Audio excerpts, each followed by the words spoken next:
Good evening बच्चों। आज मैं लेके आई हूँ आपके लिए बायोलॉजी का फर्स्ट चैप्टर जैव प्रकरण, जिसका पहला टॉपिक है हमारा पोषण। तो पोषण के मैं कुछ इंपॉर्टेंट क्वेश्चन लेके आई हूँ जो कि आपको एग्जाम में मिलेंगे। तो आप देखते हैं हमारा फर्स्ट क्वेश्चन। हमारा पहला क्वेश्चन है, मनुष्य में कितने प्रकार के दांत होते हैं, उनके नाम तथा कार्य को लिखें। तो मनुष्य में 4 प्रकार के दांत होते हैं, ये आपको पता होगा। पहला कौन सा होता है? पहला होता है हमारा कृंतक, जिसको इंग्लिश में हम इंसाइजर कहते हैं। फिर दूसरा होता है हमारा रत्नक, जिसको इंग्लिश में केनाइन कहते हैं। रत्नक का एक और नाम होता है जिसको हम भेदक कहते हैं। ठीक है, तो रत्नक कहे भेदक कहे बात वही है। फिर तीसरा होता है हमारा अग्रच्वर्णक, जिसको हम इंग्लिश में प्रीमोलर कहते हैं। क्योंकि इंग्लिश नाम भी इसका याद रखना बहुत ज़रूरी है, क्योंकि ये हिंदी में भी आपसे प्रीमोलर लिख करके पूछ सकता है। चौथा होता है हमारा च्वर्णक, जो कि इसको इंग्लिश में हम कहते हैं मोलर। तो आओ देखते हैं हमारा पहला इसमें क्वेश्चन क्या कह रहा है कि इनके कार्य भी लिखने हैं। तो हमारा पहला जो होता है इंसाइजर, ये क्या काम करता है, आओ देखते हैं। तो यह भोजन को काटता है। सबसे पहले देखो, इंसाइजर की जो संख्या होती है वो होती है 8, 4 ऊपर 4 नीचे। हमारे आगे के जो ये 4 दांत होते हैं ये इंसाइजर होते हैं। ठीक है, तो इसकी संख्या मैं यहाँ पे लिख देती हूँ, इसकी संख्या होती है 8। ठीक है, फिर ये करता क्या है, तो ये भोजन को काटता है। ठीक है, आप देखना, अगर आप किसी चीज़ को बाइट करते हैं या बचपन में दांत तो काटा ही होगा, तो सबसे पहले कैसे ऐसे पकड़ के काटते हो, क्योंकि ये हमारा काटने का काम करता है। फिर दूसरा आता है हमारा रत्नक, जिसको कि हम केनाइन कहते हैं। इसकी संख्या होती है 4, ये 2 ऊपर होते हैं और 2 नीचे होते हैं। ठीक है, और ये क्या करता है, भोजन को फाड़ता है सबसे पहले, और ये थोड़ा नुकीला होता है। हमारा जो यहाँ पे देखना एक नुकीला दांत होता है, वो होता है हमारा केनाइन। यह भोजन को फाड़ने का काम करता है। जैसे देखो, ये होता है ना कि मांसाहारी जीवों में थोड़ा ज़्यादा लंबा होता है। मांसाहारी का मतलब ये नहीं कि मनुष्य में ज़्यादा होगा। मनुष्य सिर्फ मांसाहारी नहीं होते हैं, वे सर्वाहारी होते हैं। मांसाहारी जैसे कि शेर का ये वाला जो होता है ना, वो एकदम बहुत ज़्यादा नुकीला होता है और ये फाड़ने का काम करता है। आप जब मांसाहारी भोजन करते हैं, यानी कि आप लोग जब चिकन खाते होंगे तो लेग पीस पकड़ के कैसे खींचते हो, क्यों? तो ये फाड़ने का काम करता है, मांस को फाड़ देता है। और ये क्या होता है, मांसाहारी जीवों में ज़्यादा लंबा होता है। फिर तीसरा होता है हमारा अग्रच्वर्णक, यह भोजन को चबाता है और इसकी संख्या भी 8 होती है। इसकी संख्या भी 8 होती है, 4 ऊपर होता है और 4 नीचे होता है। और यह भोजन को क्या करता है, चबाने का काम करता है। आओ आगे समझते हैं। हमारा चौथा होता है च्वर्णक, यह भी भोजन को चबाता है और इसकी संख्या 12 होती है। इसकी संख्या जो होती है 12 होती है और ये क्या करता है, हमारे भोजन को चबाने का काम करता है। ठीक है, लेकिन इसमें होता क्या है कि जो हमारा थर्ड मोलर होता है, थर्ड मोलर वो ना बच्चों में अनुपस्थित होता है। बच्चों में क्या है कि जब तक हम अडल्ट नहीं हो जाते हैं तब तक ये अनुपस्थित होता है। इसका एक उम्र बनाया गया है 20 से 22 साल। मान के चलते हैं कि ये हमारा 20 से 22 साल की उम्र में जो हमारा थर्ड मोलर होता है वो निकलता है। बहुत लोगों में पहले भी निकल जाता है, 10th 12th में भी निकल जाता है, तो ऐसी कोई बात नहीं है, वो पहले भी निकल सकता है। ठीक है, अब आओ, ये दांत तो आपने समझ लिया। अब मैं एक और इम्पॉर्टेंट बात बताती हूँ आपको।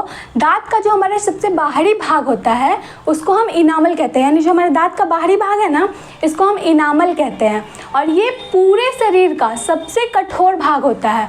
अगर आपसे क्वेश्चन पूछता है कि पूरे शरीर में सबसे हार्डेस्ट पार्ट या सबसे कठोर पार्ट कौन सा होता है, तो वो होता है हमारा इनामल। और ये जो इनामल होता है ये कैल्शियम एप्टाइट का बना होता है। ठीक है, और जो आंतरिक भाग होता है उसको डेंटाइन कहते हैं और वो कैल्शियम फॉस्फेट का बना होता है। अब आओ नेक्स्ट क्वेश्चन।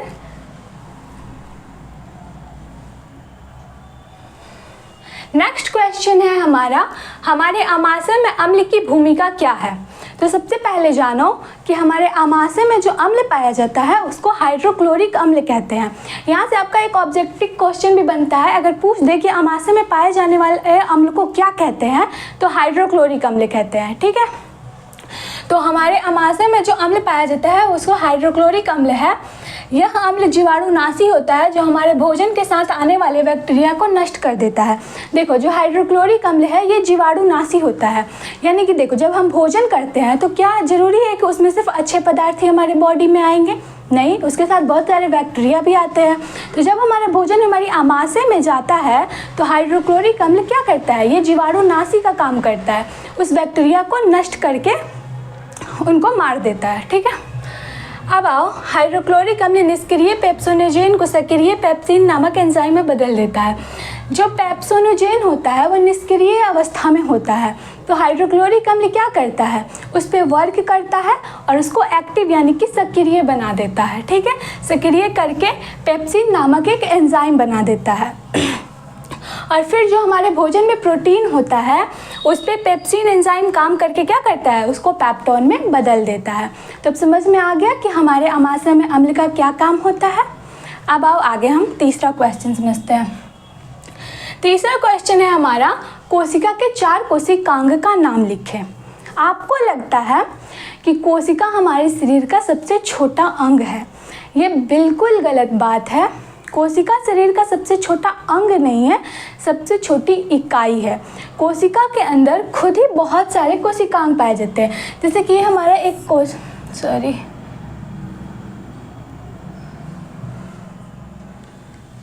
ये हमारा एक कोशिका हो गया। ठीक है, तो इसके अंदर सबसे पहले यहाँ पे एक केंद्रक पाया जाता है, फिर माइटोकॉन्ड्रिया होता है, लाइसोसोम होता है, वैक्यूल्स होता है, बहुत सारी चीज़ें होती हैं, गोल्गी काय होता है, तारक काय होता है, बहुत सारी चीज़ें इसमें होती है।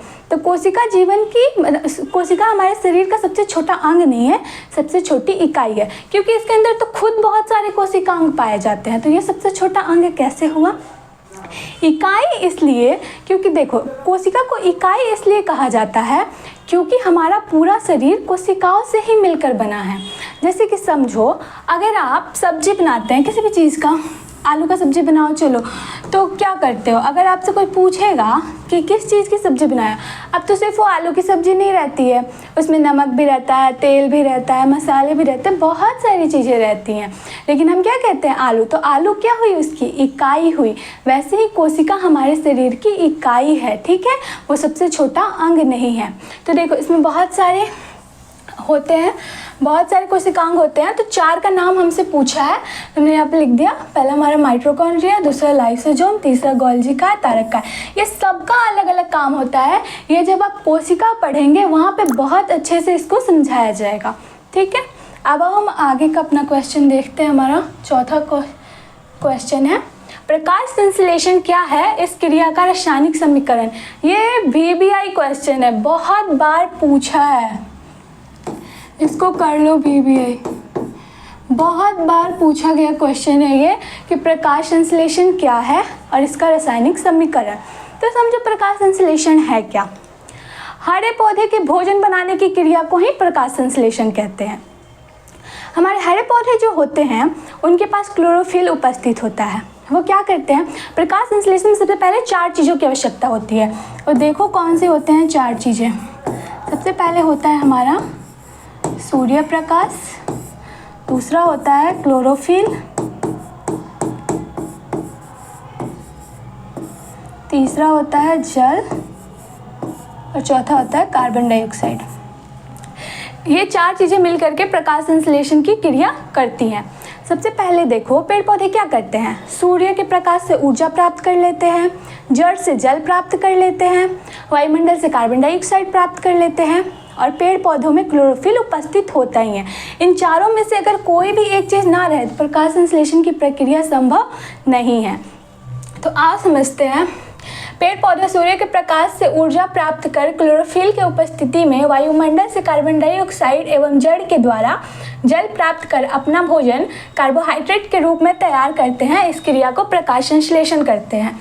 अब ये भी पूछ सकता है ऑब्जेक्टिव में कि प्रकाश संश्लेषण के द्वारा पौधे अपना भोजन किस रूप में तैयार करते हैं। तो किस रूप में तैयार करते हैं? कार्बोहाइड्रेट के रूप में। ठीक है, अब पूछा है इसका रासायनिक समीकरण, तो आओ दे देते हैं इसका रासायनिक समीकरण। इसका समीकरण होता है 6CO2 + 12H2O, और ये क्रिया किस में होती है? क्लोरोफिल के प्रेजेंट में होता है। और हमें क्या मिलता है बाई प्रोडक्ट के रूप में? C6H12O6 + 6O2 + 6H2O, यानी कि ये क्या है हमारा? ग्लूकोज। तो इस क्रिया को ही हम प्रकाश संश्लेषण कहते हैं। समझ में आया होगा। अब आओ लास्ट क्वेश्चन है हमारा 5वां क्वेश्चन, सजीव के मुख्य 4 लक्षण लिखे।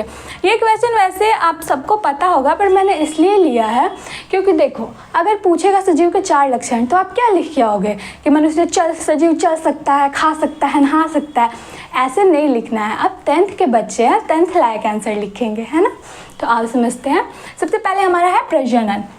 सजीव क्या करते हैं? अपनी संख्या में वृद्धि करते हैं, अपने ही जैसे छोटे से जीव को जन्म देते हैं। तो किस क्रिया द्वारा? प्रजनन के द्वारा, यानी कि सजीवों में प्रजनन की क्रिया होती है। फिर आता है हमारा श्वसन। मनुष्य में श्वसन की क्रिया होती है, श्वसन के बिना तो हम जिंदा ही नहीं रह सकते हैं। ठीक है।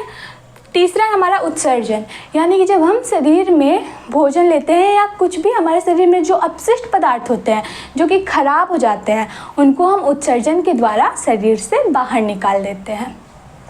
चौथा है हमारा वृद्धि। मनुष्य में वृद्धि होती है क्योंकि हम जितना पैदा हुए थे आज भी तो उतना नहीं है।